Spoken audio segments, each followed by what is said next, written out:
are the LEGO instruction steps. We've had to go through some terrible things just to build certain sets. So in this video, you're gonna see instruction steps that were literally designed to make you rage. For the first one, imagine it's 2007 and you're building the Imperial landing craft set from LEGO Star Wars. You're just following along with the instructions, then you get to step 27 on page 20, and there's just nothing. Like, the step number is there, the parts box is there, but it's completely empty. It's like LEGO just forgot to finish designing the page. And the weirdest part is that this made it all the way to the final printed manual, and it never got revised. This is an average minifigure I named Jeff, but I built one of the most complex cinematic universes just around this simple minifigure. So in this video, I'm going to show you the entire story of Jeff, from him trying to save his best friend all the way to his evil villain arc, with a couple fireworks, flamethrowers, and lasers along the way. And stick to the end because there is a ton of new lore about Jeff that has never been shown before. This is the entire story of Jeff so far. This is Jeff as a kid, and this is his father, Jeffrey Brickman II. And his father works at a science lab, where him and his co-worker Bob test out new experiments. Jeff also had his pet/best friend, Dave the Deer. And Dave the Deer and Kid Jeff would always be playing together while Jeff's dad was out working at his job. One day, Jeff's father brought Jeff to the lab to show him some of the cool stuff he works on. But at one point, Jeff's father was working on the computer, and Jeff, being very curious, saw this really cool looking machine, so he walked into it, checking it out, not realizing it was activated. "No, Jeff, what are you doing?" But it was too late. The machine ended up giving him cloning powers, which he'll figure out how to use later. A couple months later, Jeff's father was at the lab again, working on one of the machines, until he noticed a shadowy figure in the lab. The shadowy figure had placed something on one of the machines and jumped away. Jeff's father realized it was a bomb, so he tried to run away as fast as he could. But he couldn't get away fast enough. The lab exploded. And after that day, Jeff never saw his father again.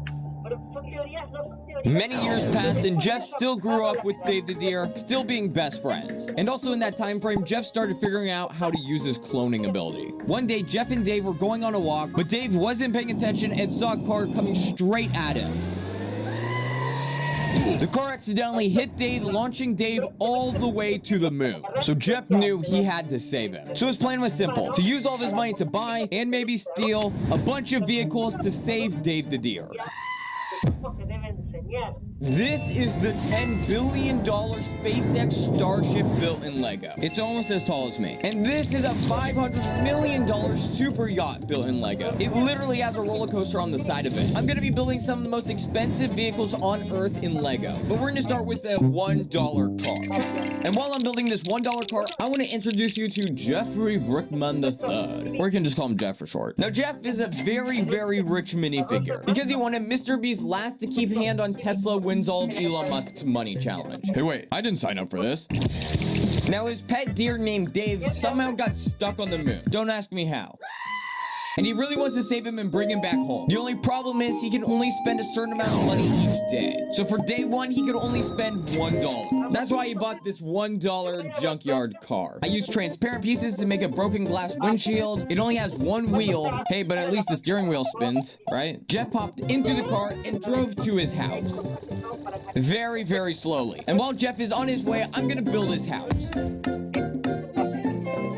Jeff lives in this very nice A-frame cabin, and Jeff finally made it just before his car died. Well, it doesn't look like we're gonna be needing that car anymore. It was starting to get late, so Jeff walked into his house, walked up the stairs, and jumped in his bed. And Jeff fell asleep. And now Jeff was energized and ready to go save his pet deer. For day two, he could spend $100. So he bought a red bike. He hopped on the bike and set off to save Dave. And now Jeff was energized and ready to go save his pet deer. Conciencia fonológica y conocer las letras, que técnicamente es conciencia fonológica y el principio alfabético. Una cosa es saber recitar el alfabeto y otra cosa es la idea de principio. And now Jeff was energized and ready to go save his pet deer. Vamos a empezar por conciencia fonológica. ¿Alguien de acá tiene alguna idea de cuando yo digo conciencia fonológica, en qué están pensando? And now Jeff was energized and ready to go save his pet deer. For day 2, he could spend $100. So he bought a red bike. He hopped on the bike and set off to save Dave the deer off the moon. Jeff traveled far and wide trying to find something very specific. He was trying to find a ramp. Jeff backed up a bit, and then with all of his power, he pedaled as fast as he could, going straight up the ramp. He flew through the air thinking he was gonna make it to the moon. Yeah, that wasn't really the smartest idea, and now the bicycle broke. I moved the bicycle and the ramp, and while Jeff is laying there pretty much sleeping, I'm gonna build the $10,000 car. And here is the car all built. It has some pretty nice headlights, some small black wheels, and a transparent blue windshield. So Jeff hopped into his new car and drove all day and all night to get to the next vehicle. ¿Cómo puedo aumentar la visibilidad digital de mi marca? Toma la delantera con Senras One.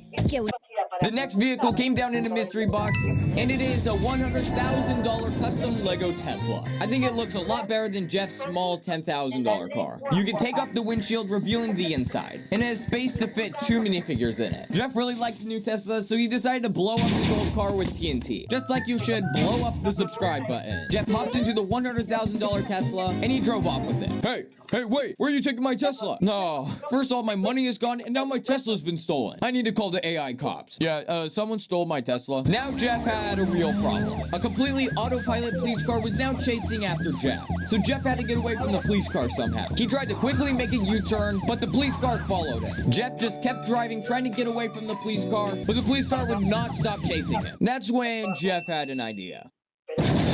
Okay, I'm just kidding. Actually, I'm serious. He blew up the Tesla. The police car approached the destroyed Tesla, and he didn't see Jeff in sight. So the police car drove away. But Jeff was right behind the destroyed Tesla. Now, because he destroyed the Tesla, he needs to walk to the next vehicle. And now it was getting pretty late again, so he put down a crafting table, built a bed, went to sleep, woke back up, and continued on his journey. Jeff finally made it to the next vehicle, the $250,000 Disneyland train. The train has 4 sections, being the front engine, the coal cart, the passenger cart, and the caboose. Oh boy! There's a bunch of seating in the passenger cart for all these minifigures to sit in. And the wall to the caboose can open to see what's inside and what is happening in here. I'm just gonna pretend I didn't see that. Now Jeff needs the train to drive to the next vehicle, but the only person standing in his way is Mickey Mouse. So he had to come up with a very thought out plan to take the train for himself. That's when he had an idea. He would have to quickly run to the back of the train without anyone noticing. Then he would have to climb up to the top of the caboose, run across the top of the entire train, rip open the top of the train, grab Mickey, chuck him to who knows where, and take control of the train. Whoa, I want to go get a sandwich. I'll be right back. Or he just left. That's easier. So Jeff hopped into the front of the train, and Jeff peacefully drove the train away until he completely drove off the track.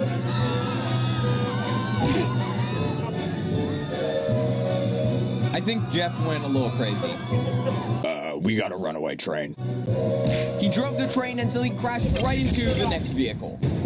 So I'm gonna quickly clean up the train. Now we can drop our next vehicle onto Jeff, which is the $1 million Lamborghini Countach. I hope I pronounced that right. So let's rip this thing open and get to building. I attached the 4 wheels, and then the $1 million Lamborghini was built. This thing looks really clean and has some really nice details. Now Jeff had to take the Lamborghini from the driver. Hey, you won't hurt me, right? Right? Oh, okay, you can have it. I'm gonna call the cops. Yeah, a guy in an orange shirt stole my Lamborghini. Then some dude in a different vehicle approached him. Hey, you wanna race? Jeff just stared at him really weird. I'm gonna say that was a yes. So I guess Jeff raced him. They raced for a while until the cops pulled up again. Stop your vehicle now. Oh, I guess it's time for me to dip. And the police chased Jeff once again, until Jeff made it to the next vehicle. I attached the parts together to build the $10 million Lego tank. The police car was still chasing after him, so Jeff hopped into the tank, drove over to the police car, locked on him, and blew up the police car. So Jeff quickly decided to run away as fast as possible. And just for fun, he ran over the Lamborghini. Jeff drove the tank for a while, all the way to the next vehicle, which was a $100 million custom Lego fighter jet. These vehicles are starting to get very expensive. Jeff got out of his tank and climbed into the fighter jet, and he flew off into the sky. Until Jeff had, yet again, another problem. I heard someone called for Batman. And Captain Green? Oh yeah, I forgot you were here. Let's take out this orange shirt guy. Someone called for Batman to take down Jeff, so Batman and Captain Green chased Jeff in their Batwing. And the Batwing started shooting at Jeff's jet, but they missed. But while Jeff was being chased, he noticed a commercial airplane flying nearby. So Jeff knew exactly what to do. Ahí totalmente abstracta. He's dropping down. Chase after Que him. le puedo mostrar a los niños animales. Wait, no. Nunca palabras escritas, porque ya no es más conciencia fonológica. Entonces, es algo que yo hago antes. Y tiene que, ¿se acuerdan de esto de la primera clase? Estos eran todos los sonidos del mundo. Y más o menos para los 8 meses, en cada lengua nos quedamos con, solo distinguimos los sonidos de nuestra lengua. ¿Se acuerdan de esto? Yo lo conté en la primera clase. Estos son fonemas. En Finlandia, en la Universidad de Jyväskylä, hubo un estudio famoso, que es este, el estudio longitudinal de Finlandia, de Jyväskylä, que lo que hicieron fue tomar a familias, muchas familias, que la señora estaba embarazada y que en un grupo de familias el padre o la madre tenían dislexia y en otro grupo no, es decir, había antecedentes de dislexia en una familia y en el otro no. Y lo que hicieron fue... Playable is not just where you build, it's where people find what you make. Your game is posted on the feed. Strangers discover it, play it, and remix it into something new. The next big social platform won't start with photos. This is one of the coolest houses in America, and this is it in Lego. Because today is day 2 of traveling to the top 5 coolest Airbnbs in America to investigate them so that I can turn them into official looking Lego sets. In yesterday's video, we stayed at a 60-foot tower in Georgia and built it into a 4,000-piece Lego set. But the Airbnb we're staying at today is in Utah, which means this is the only video we're not flying on an airplane. We'll be driving for 8 hours. So we woke up at 4 a.m. in the morning so we would make... que después This is a rich LEGO minifigure, and this is a poor one. Today I'm building houses for each of them to live in and simulating a LEGO revolution to see which side would win. I would have to dozen